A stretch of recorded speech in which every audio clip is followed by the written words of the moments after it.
Hey guys, Gold Minecraft here, bringing you another Minecraft video in a Minecraft survival world. Let's get into it. So in today's episode, we're gonna have a very chill day and just work on the village, give them some beds, and do some trading for the villagers, so that way I can go ahead, earn some emeralds, earn some levels, go ahead and level them up, etc., etc. I don't have very interesting villagers in there though. I have to really go ahead and make some lectrons. I believe smithing tables. Now that iron golems are here, I can invest a bit in some smithing tables and some other like proper smokers. Not smokers, but the other one, the one that's made for ore oven. I can't forget what it's called. Blast furnace. That's the word. Oh my gosh, I can't believe I forgot that. But go ahead and do that so I can get some armor trades up, some armor and some weapons. And then I can get some librarians, so that way I can go ahead and get my enchantments up. And I don't have an enchantment table yet, but I do have iron golems, so therefore I can get my hands on enchantments. So hopefully in our next mining section, we'll find some diamonds and we'll be able to make a proper enchanting table. But I don't know when our next mining section is going to be. I'm hoping to probably shoot for that. Might be in tomorrow's episode. We might go out and explore. Because I've been looking for a way to spice up the videos. Just because I know you guys are getting bored. And I'm getting bored of placing cobblestone. And whatever. I'm going to go ahead and try to do the road construction and gather wood up outside of episodes. So that way I can go ahead and start working on the house. And actually start making some cool designs on the base. And actually make it more interesting to watch. Because I know you guys are bored of it. And it might be a perfect way to spice up my day. And we also need to get the diamonds and stuff anyway. So now I got kind of unlucky with these first trades here that I looked at. Because first guy wanted carrots, which I don't have enough to trade with. I do find out later in the video that I have some in the chest, but not planted out. Same with beetroots, because I got scared because the villager got in there, and I didn't really want to harvest my beetroots, and suddenly I don't have access to beetroots anymore, because the stupid farmer replaced it with wheat or whatever. So I didn't do that, but I found my guys, did some trading, didn't get as much stuff done as I wanted to. Sorry guys, I don't really have like a direction for this video. Because, as I said, I kind of really just trying to spice it up. Because I hate to complain again. So I'm going to quickly mention this. The last few days, my views have been down on these Let's Play videos. Both my shorts and my long... Well, my long form actually has been doing okay. But my shorts have been terrible, so... I'm trying to look a way to make it look exciting. Wish you guys are engaged with it. Because... I know you guys watch these, and I know you guys appreciate them, but I like seeing the views. Sorry, but being a human, I like validation. Sorry about that. But also on the flip side of that note, I will say that I've been posting TikToks alongside of these, and the TikToks have been really helping me out a lot, because you guys have been giving those views, and it has been increasing my watch time, which is vital. Because I'm this really annoying loop right now with my watch time.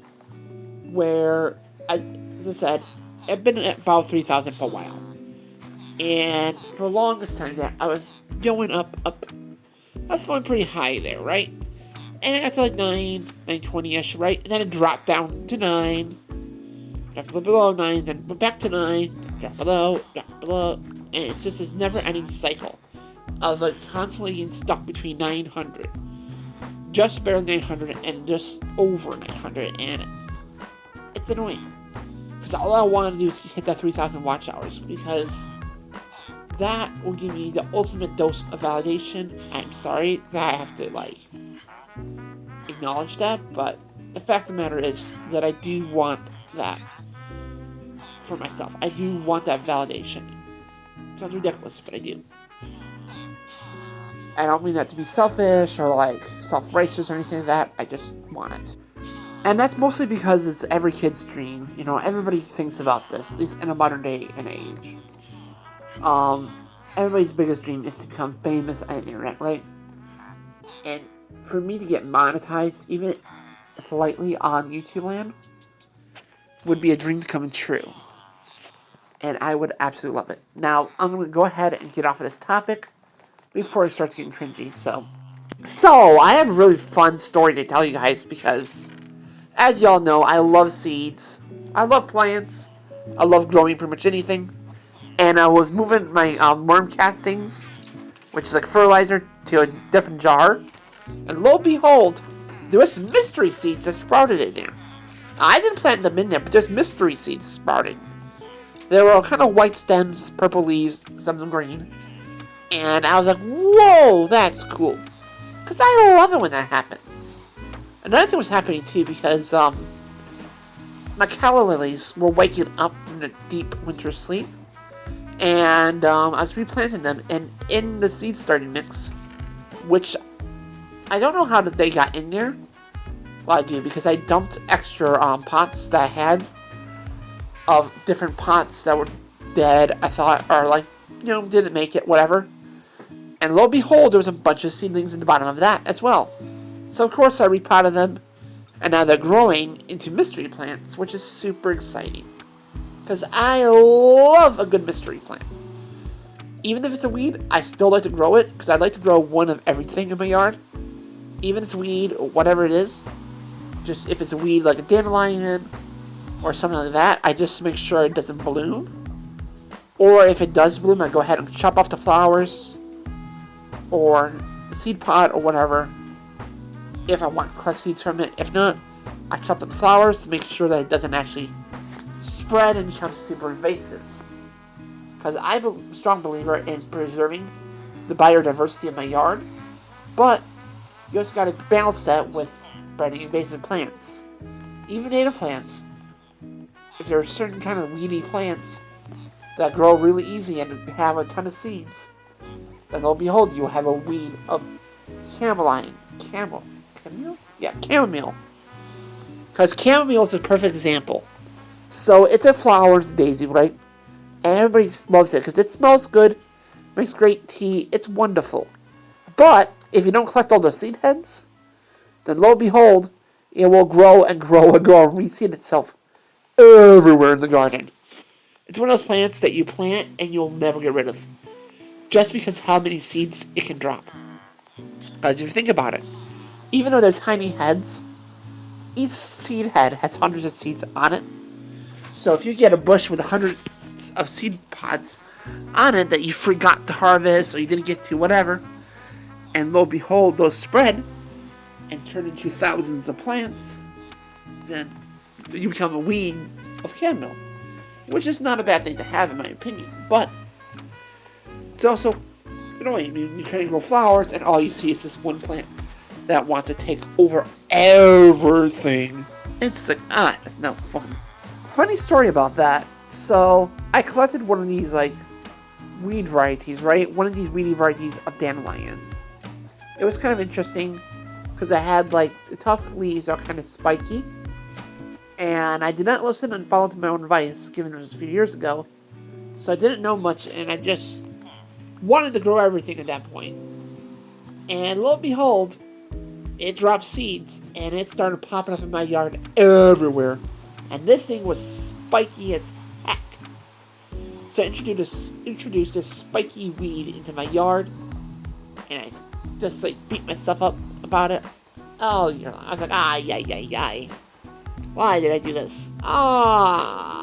Sometimes my quest to preserve all biodiversity in the world gets me in trouble with stuff like that. Because I'm like, oh my goodness, what in the world just happened?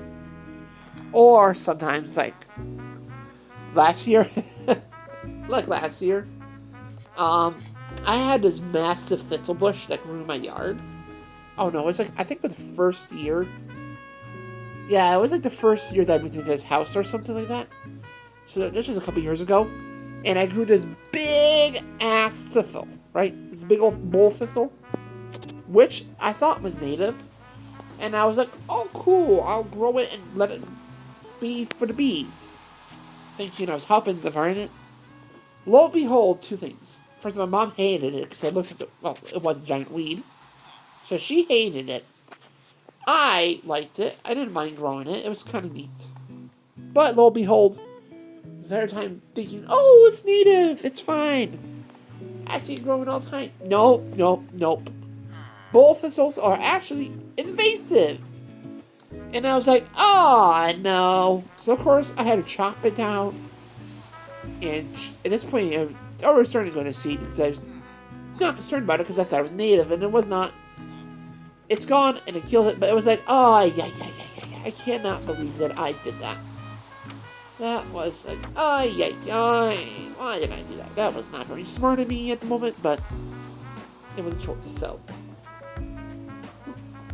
Moral of the story, if you decide to grow a plant that looks like a weed, make sure it's native, because it grew massive. Like, it grew taller than me. It grew just as tall as me, practically, and I'm 5'11", or really 6 foot at this point. I haven't measured myself in a while, but I'm 5'11" or whatever, so it was almost like 6 feet tall. It was massive, and it was spiky. I loved it. And also, don't worry, at this time I didn't have a dog. I just had some cats. They were indoor kitties. So there was no animals or anything getting into it that would hurt themselves. Because as I know, you guys know, I have a pet dog now. By the time I didn't have her, so it wasn't a concern. I just was wanting to let it grow because I liked the look of it. It was kind of exotic, kind of fun.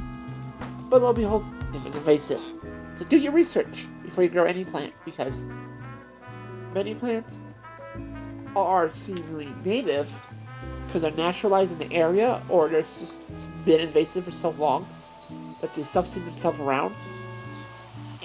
But you research, you're like, oh, it's actually this invasive plant that I'm growing. Yay! You never grow invasive plants. The only time you're supposed to grow invasive plants, in my opinion, is if they're animals. And they can't survive Michigan's winter, or your state's, or whatever, winter, and it kills them. That's fine at the end, in my opinion.